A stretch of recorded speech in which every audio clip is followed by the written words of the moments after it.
Saudações a todos, nossos votos de muita paz.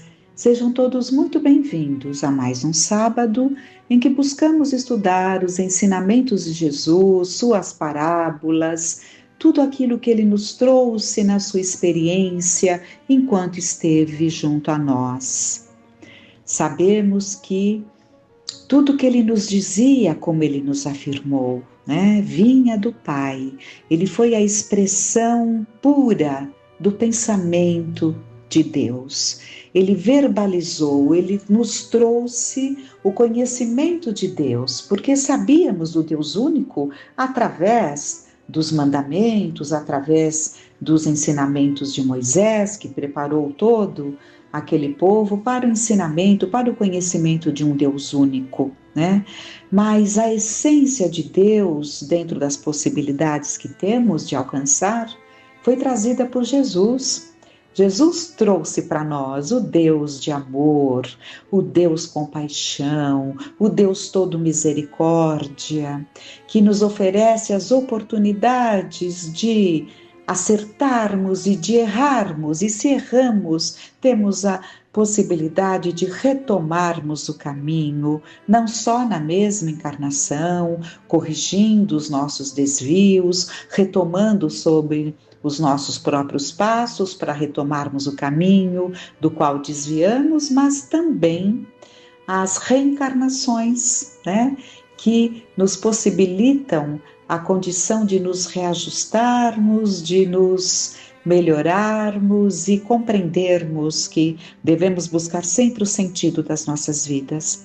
E não há como buscarmos esse sentido sem nos ligarmos muito a Deus e a Jesus, que é o nosso roteiro, que é o nosso farol, que é o nosso guia, é o nosso mestre. E nesse capítulo, então, Vivendo com Jesus, neste livro, Amélia Rodrigues nos traz, através da psicografia de Divaldo Franco, no capítulo 28, Embaixadores do Reino. Ela vai fazer um estudo sobre Lucas, capítulo 10, do versículo 1 ao 9. Essa parte do Evangelho de Lucas, ele retrata o trabalho dos 70. É bom que entendamos que, além dos 12 discípulos mais ligados a Jesus, que comungavam com ele de uma intimidade, de uma frequência maior, porque ele os convida para estar junto a ele na sua missão de uma forma mais direta. Mas além desses, ele convida 70.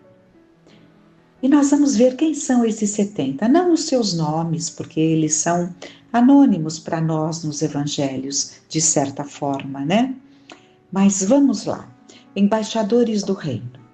A Sinfonia da Boa Nova encontrava-se no auge da sua musicalidade, enternecendo os corações, antes em angústia, e confortando as mentes que se encontravam desarvoradas. Em toda parte, no abençoado solo de Israel, o doce canto penetrava a acústica das almas, da mesma forma que o sândalo aplicado suavemente se faz absorvido por qualquer superfície porosa. Tratava-se de uma epopeia que atingia o clímax e nunca mais se repetiria na terra, jamais igualada em todo o seu esplendor. A paisagem iridescente por onde ele deambulava enriquecia-se de belezas espirituais, e uma permanente aragem de esperança e de paz permaneceria assinalando as ocorrências ditosas. Em madrugada que se fazia bordada de luz, ele reuniu os seus em Cafarnaum, às margens do mar Espelho, que é o mar da Galileia, e lhes explicou ternamente como seria o programa de engrandecimento moral que estava traçado para toda a humanidade. Era necessário empreender a desafiadora façanha de informar às gentes de todo lugar o seu conteúdo invulgar. Quem são as gentes? São os gentios, né? Quem são os gentios? São os estrangeiros. Não só de outras origens, mas também judeus que não praticavam a lei. Eram considerados ali como gentios, né? Na sua condição de rei, deveria visitar as regiões bravias e difíceis de comunicação, nas quais necessitava instalar os alicerces do reino.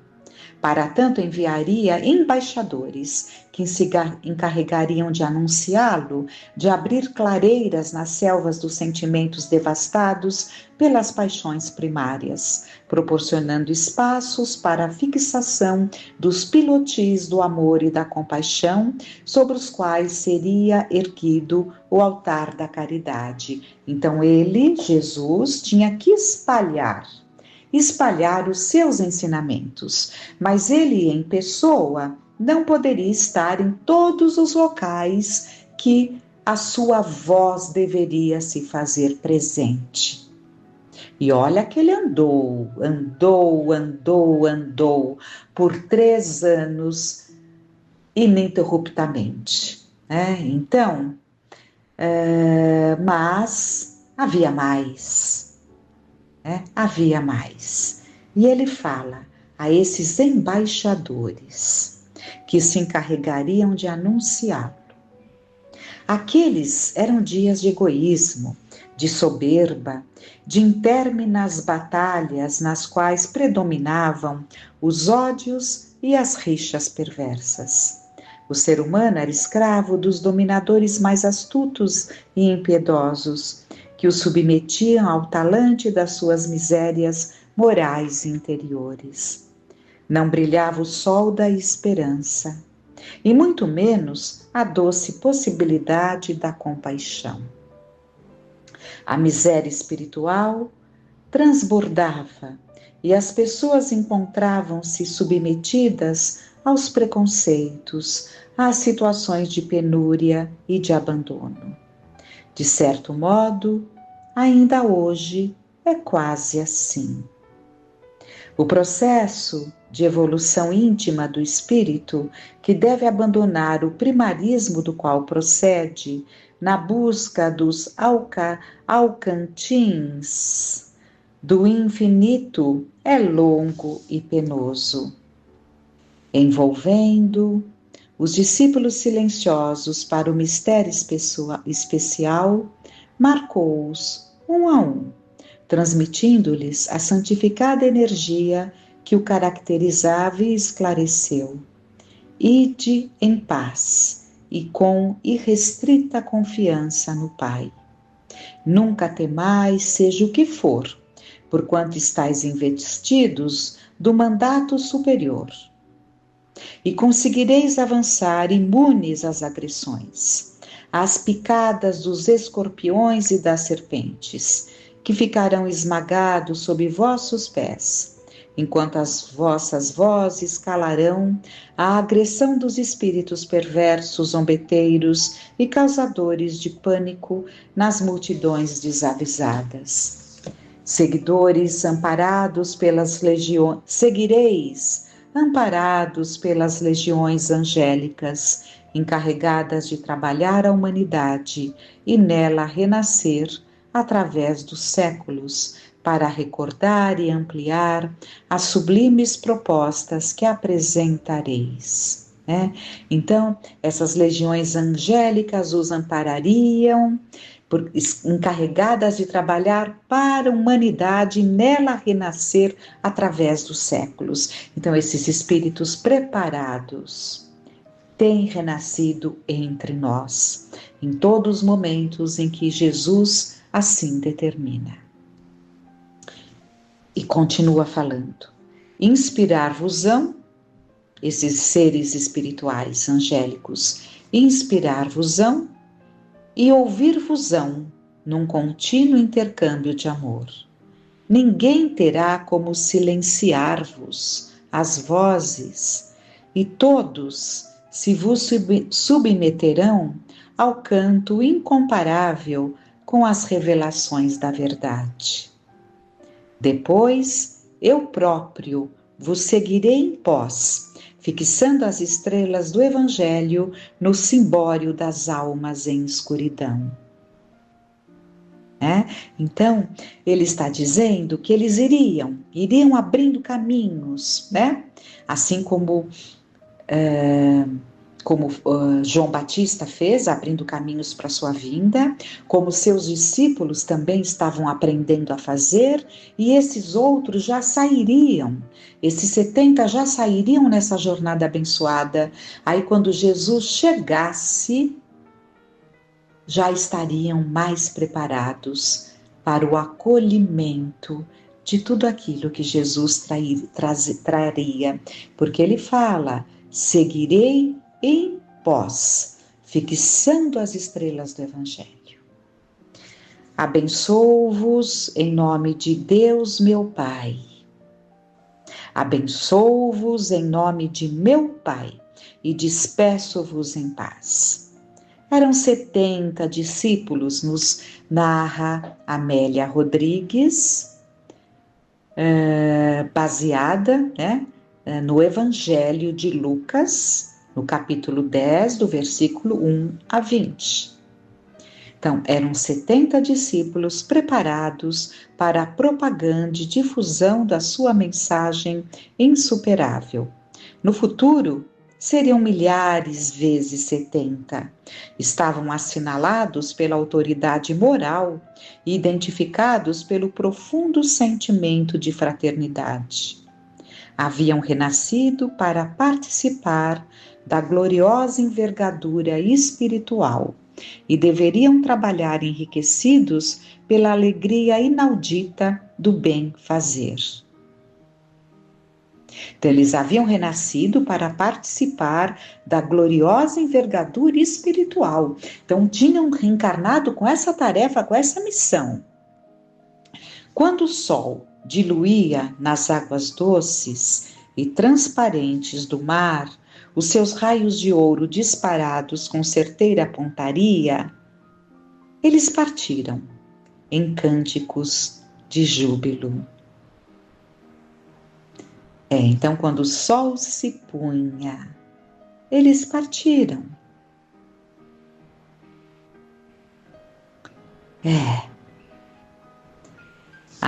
A partitura,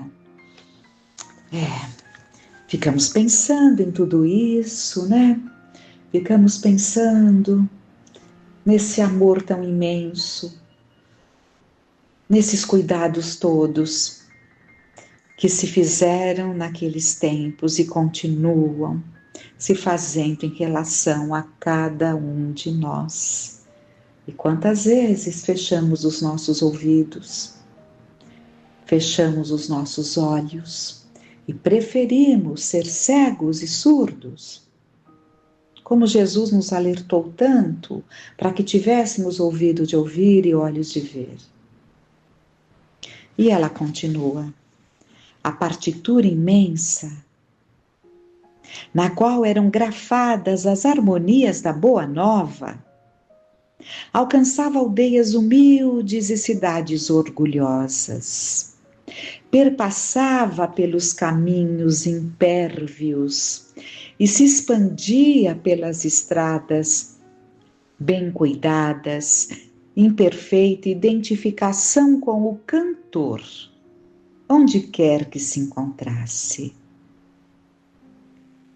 Quem era o cantor? Jesus, né? A sociedade terrestre sempre aflita e sofrida, que transpirava horror e decomposição espiritual, passou a receber o bálsamo curador e a força revigorante para que pudesse superar a difícil conjuntura do seu estágio primitivista.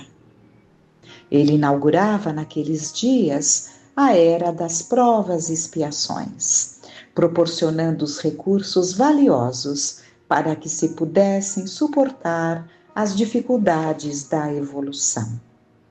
O largo período repetindo para refletirmos mais. Ele inaugurava naqueles dias a era das provas e expiações, proporcionando os recursos valiosos para que se pudessem suportar as dificuldades da evolução. Né? Inaugurava a era das provas e expiações, já superando, de certa forma, o primarismo dos mundos primitivos, né? E preparando-se para a vinda do Consolador, em que traria a transição para o mundo de provas e expiações, para a de regeneração, como estamos vivendo, paulatinamente, mas está acontecendo eficazmente. O largo período de selvageria e impiedade cederia lugar lentamente a uma fase nova de esperança e de certeza de paz. Muito, muito interessante essa colocação, definindo, né, o tempo de um primarismo e o tempo de provas e expiações, porque com os conhecimentos já temos condição de pedir uma prova. As coisas deixam de vir como expiação, que é imposto, e já passam a ser provas, porque o espírito, já adquirindo um entendimento, ele vai pedir determinados desafios para reajustar-se. Muito, muito interessante. Então, o largo período de selvageria e impiedade cederia lugar lentamente a uma fase nova de esperança e de certeza de paz. Os dias correram céleres na ampulheta do tempo, e os embaixadores desincumbiram-se da responsabilidade que lhes foi concedida. No entardecer de sol, desfiando plumas de luz de cor variada, eles retornaram exultantes. Diante da multidão, na mesma praia de Cafarnaum, de onde saíram, eles se apresentaram e depuseram.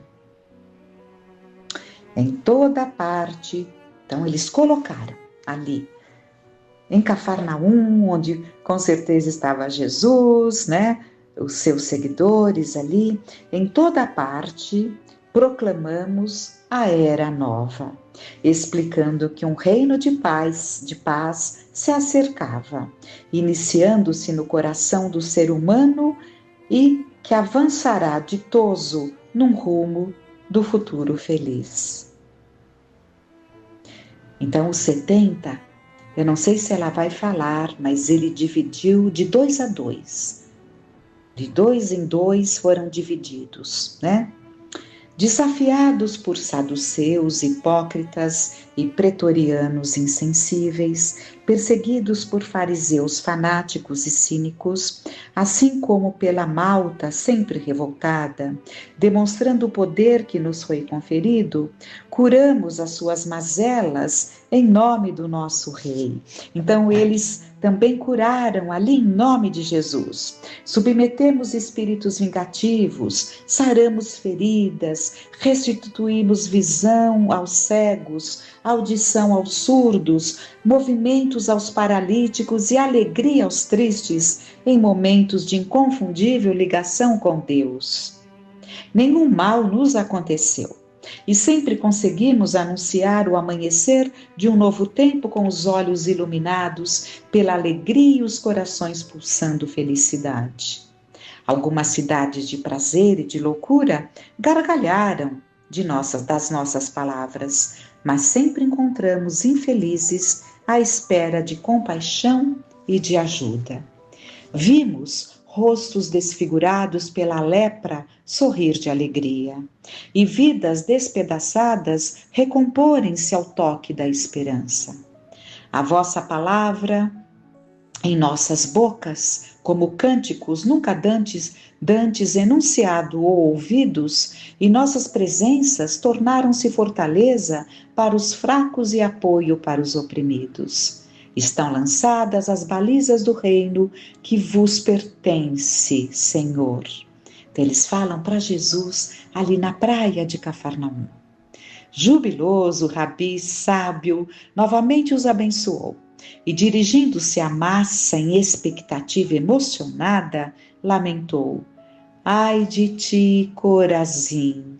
Ai de ti, Betsaida! Porque se em Tiro e em Sidom se fizessem as maravilhas que em vós foram feitas, já muito assentadas em saco e cinza, se teriam arrependido. Portanto, para Tiro e Sidom haverá menos rigor no juízo do que para vós. E tu, Cafarnaum, que te levantaste até ao céu, até ao inferno, serás abatida.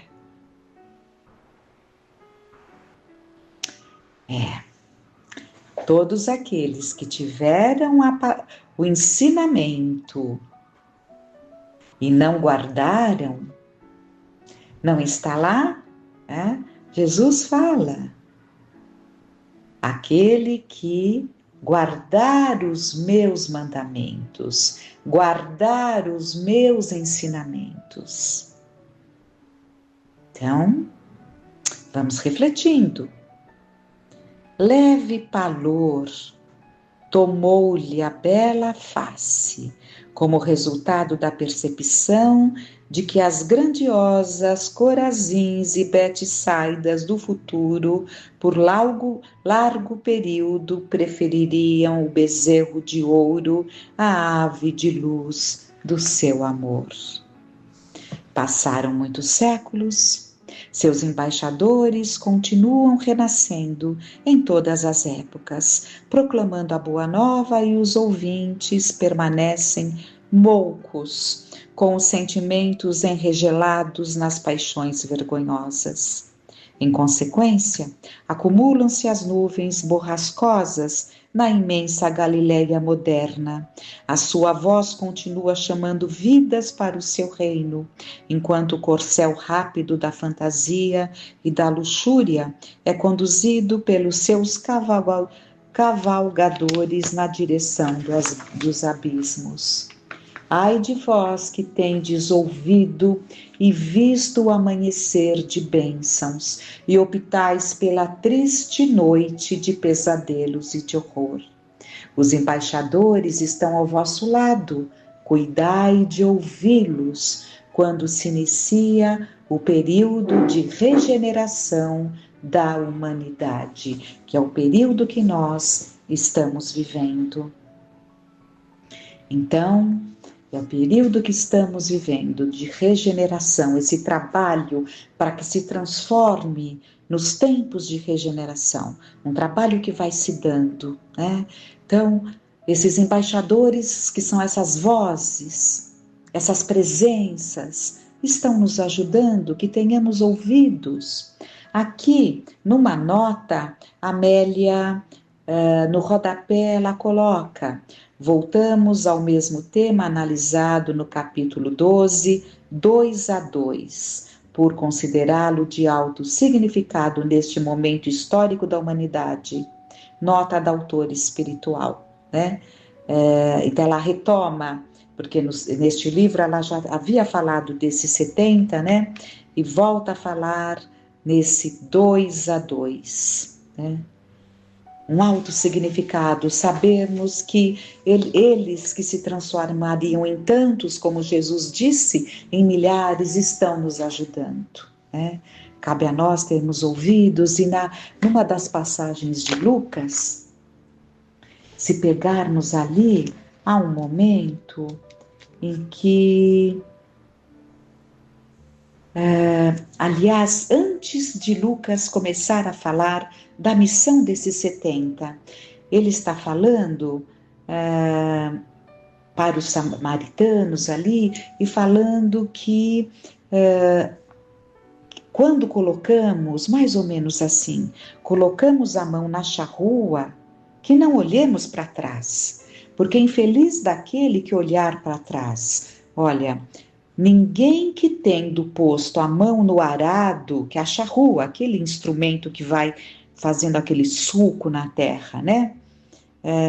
Ninguém que tenha posto a mão no arado olha para trás, é apto para o reino de Deus. Então, quando coloca-se a mão no arado, tem que se firmar, né? Como aquele agricultor que firma o seu pensamento, as suas mãos ali, para que não desvie daquele caminho, né? Para que fique muito certinho ali aquele espaço para a semeadura das sementes. Isso simboliza a mão no arado. Então, quando nós temos já esse conhecimento, essa percepção, portanto, colocamos a mão no arado porque estamos desejosos de mudanças, já temos um olhar, já temos movimentos de fazer algo por este, amanhã algo por aquele, amanhã uma prece pelo outro, já estamos dentro deste movimento, portanto, podemos nos considerar com a mão no arado, porque já entendemos a importância de nos ligarmos a esse exército de luzes, de vozes que nos clamam, né? Trazendo ali os ensinamentos de Jesus para os nossos ouvidos, para os nossos olhos de ver, de sentir, de perceber. Então, se temos essa mão no arado, que não olhemos para trás. Olhar para trás significa desviar-se. Reflitamos muito, que a gratidão possa se fazer em nós. Um dos sentimentos mais detestáveis que o homem pode cultivar é a ingratidão. Meditemos muito, nos esforcemos para que algo fale mais alto dentro do nosso coração. Peçamos a Deus, a Jesus, a essa equipe amorosa desses espíritos, embaixadores do Cristo, que auxiliam-o a nos ajudar.